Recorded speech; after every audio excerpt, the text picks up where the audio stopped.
Hello everyone, welcome back to Knowledge for Future Study channel.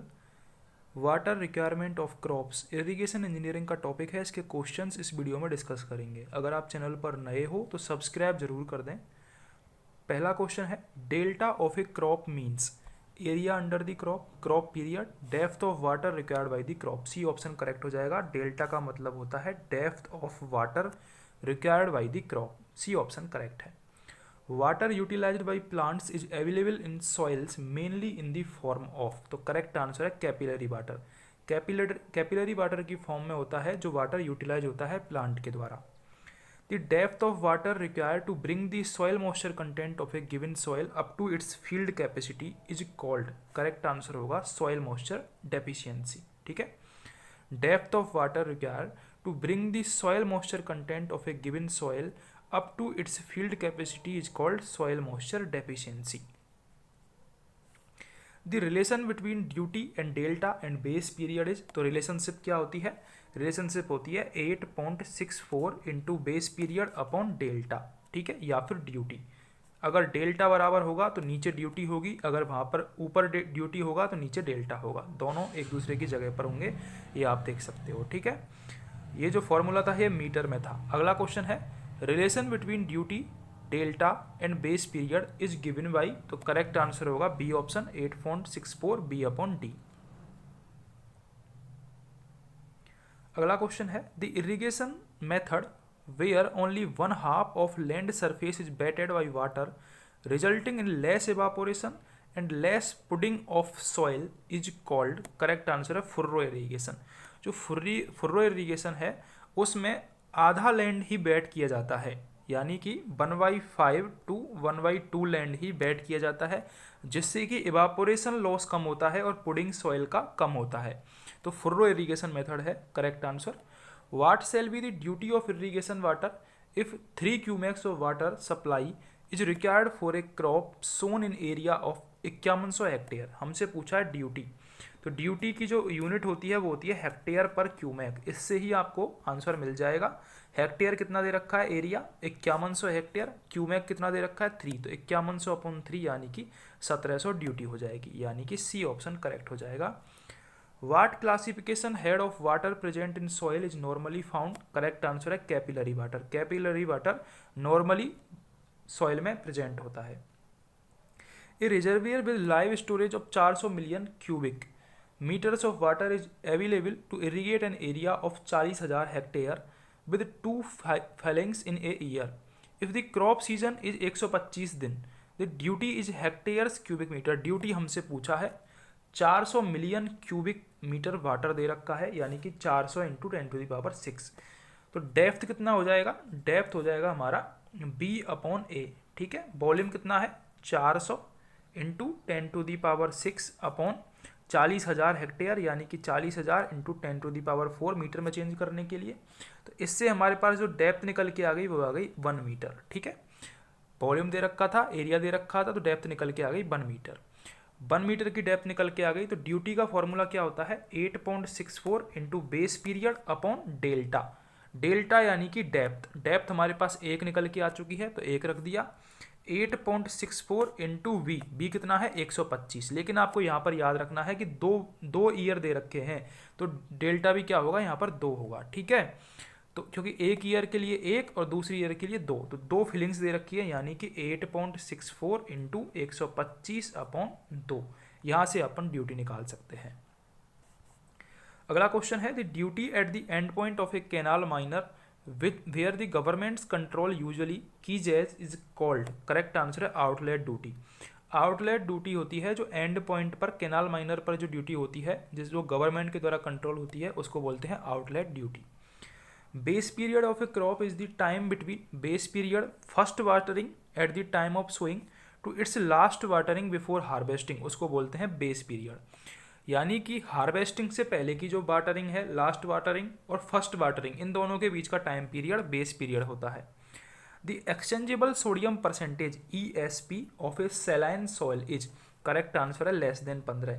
Saline soil के लिए less than 15 होती है ESP की वैल्यू, एक्सचेंजेबल सोडियम परसेंटेज की value less than 15 होती है सैलाइन सॉइल के लिए। अच्छा क्वेश्चन है। Irrigation potential of the country is about, country का जो इरिगेशन पोटेंशियल है वो है 113 million hectare irrigation potential, C option correct है। Water application efficiency of a sprinkler irrigation method in moderate climate is, moderate climate में 70% water application efficiency होती है sprinkler irrigation method की। मॉडरेट क्लाइमेट में 70% efficiency होती है स्प्रिंकलर इरिगेशन मेथड की, A option correct है। Time period that elapses from the instant of sowing to the instant of harvesting is called as, correct answer है C option crop period. अच्छा question है, base period crop period दोनों में confuse हो सकते हो आप।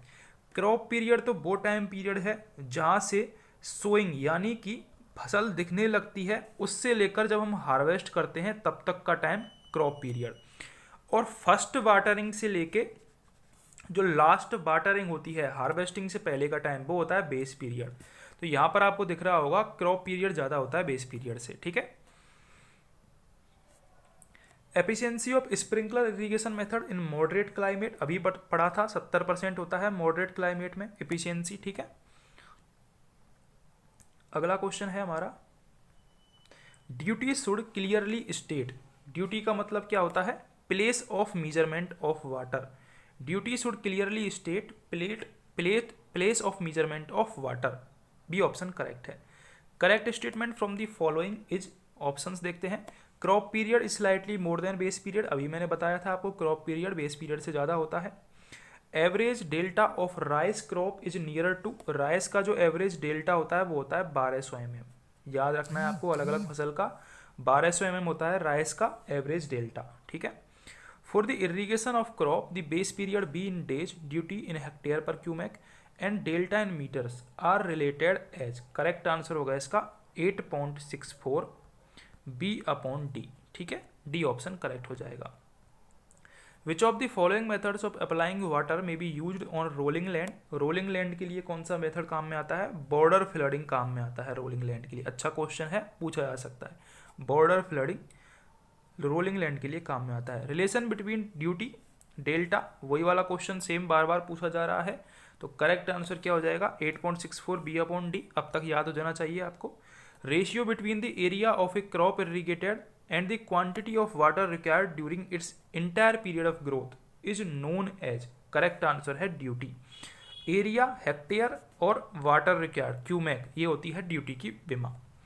If the duty of a crop is 864 hectare per cumec and the base period is 120 days, then what is the delta, delta का formula क्या हो जाएगा 164 B/D, ये फॉर्मूले से आप निकाल सकते हो। यहाँ पर आंसर सेमी में दे रखा है इसलिए 864 आया, अगर मीटर में दे रखा होता तो 1.64 आता, 8.64 आता, दोनों में डिफरेंस याद रखना है, सेमी में देंगे तो पॉइंट हट जाएगा। विच of the following is not a rabi crop, इनमें से रबी क्रॉप कौन सी नहीं है, तो ग्राउंड नट ये रबी क्रॉप नहीं है, बाकी का ऑनियन, सीसेम एंड बरले ये रबी क्रॉप है। विच of the following soil types is suitable for sprinkler irrigation, sprinkler irrigation के लिए जो लैंड है वो स्टीप होना चाहिए और जो सॉइल है वो इजीली इरोडेबल होनी चाहिए, सॉइल इजीली इरोडेबल हो और जो स्लोप है वो स्टीप हो, लैंड स्लोप, तो हम क्या करते हैं स्प्रिंकलर इरीगेशन यूज में लेते हैं, सी ऑप्शन करेक्ट है, अच्छा क्वेश्चन था। The first watering that is given to crops when the crop is 1 centimeter high is called as, तो फर्स्ट वाटरिंग को बोला जाता है कोर वाटरिंग, जब क्रॉप 1 सेमी हाइट की होती है और हम वाटरिंग करते हैं पानी देते हैं तो उसको बोलते हैं कोर वाटरिंग।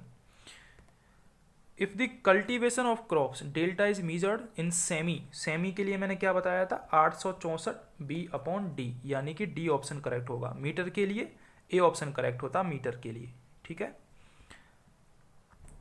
अगला क्वेश्चन है, for row crops the most commonly adopted method of surface irrigation, row crops के लिए फुर्रो एंड करोगेशन इरीगेशन हम मेनली यूज में लेते हैं, ए ऑप्शन करेक्ट है। The time duration for a crop from the instant of sowing till that of harvesting is called as, correct answer होगा इसका crop period, sowing से लेके harvesting का टाइम क्रॉप पीरियड होता है जो कि बेस पीरियड से ज़्यादा होता है। 10 cumecs of water is delivered to a 32 hectare field for 4 hours, ठीक है। और हमसे क्या पूछा है water application efficiency, water application efficiency क्या होती है, जो volume of water root zone में इकट्ठा हुआ है और जो फील्ड को डाइवर्ट हुआ है उसका रेशियो। तो रूट जोन में कितना इकट्ठा हुआ है, 0.3 मीटर ऑफ वाटर स्टोर्ड हुआ है, तो 0.3 मीटर इंटू कितना हेक्टेयर एरिया है, 32 इंटू 10⁴ मीटर में चेंज करने के लिए ये इतना वाटर स्टोर्ड हुआ है। और डिलीवर कितना हुआ है, 10 क्यूमेक इंटू 4 घंटे के लिए, यानी कि 4 इंटू 60 सेकंड में चेंज कर लिया इंटू 100, तो ये हो जाएगी एफिशिएंसी, वाटर एप्लीकेशन एफिशिएंसी 66.67%। ठीक है, तो वाटर जो कि स्टोर्ड हुआ है और जो डिलीवर्ड हुआ है फील्ड में, उन दोनों का रेशियो इंटू 100, ये होता है water application efficiency. In which of the following conditions a land is said to be waterlogged. Waterlogged कब बोलेंगे लैंड को, जब capillary fringe reaches the root zone of plants. If the capillary fringe reaches the root zone of plant तो उसको waterlogged बोलेंगे। The measurement of how effective the irrigation system is in storing water in the crop root zone is termed as, correct answer है water application efficiency. अभी formula बताया था, जो root zone में water store होता है upon जो field में डाइवर्ट करते हैं हम उसका रेशियो इंटू 100, ये होता है water application efficiency. Which of the following methods used dead furrows on cropped farms for drainage of excess irrigation of rain water. तो करेक्ट आंसर है इसका बेडिंग। बेडिंग में हम जो डेड फुर्रो होते हैं उनको ड्रेनेज के लिए काम में लेते हैं। ठीक है, डी ऑप्शन करेक्ट होगा। अगला क्वेश्चन है हमारा, about 80% of irrigation efficiency is possible with sprinkler irrigation particularly in. Sprinkler irrigation से ह्यूमिड और सेमी ह्यूमिड रीजन्स में, सेमी एरिड रीजन्स में 80% एफिशिएंसी हम प्राप्त कर सकते हैं स्प्रिंकलर इरिगेशन से। Humid and semi arid regions के लिए 80% एफिशिएंसी हम प्राप्त कर सकते हैं। तो water application efficiency does not depend upon, जो वाटर एप्लीकेशन एफिशिएंसी है वो geometry of the conveyance system पर डिपेंड नहीं करती है, method of application, type of soil और क्लाइमेटिक कंडीशन, इन तीनों पर डिपेंड करती है। अगर आपको क्वेश्चंस अच्छे लगे हो तो सब्सक्राइब जरूर कर दें, लाइक करें, शेयर करें और कमेंट करना ना भूलें।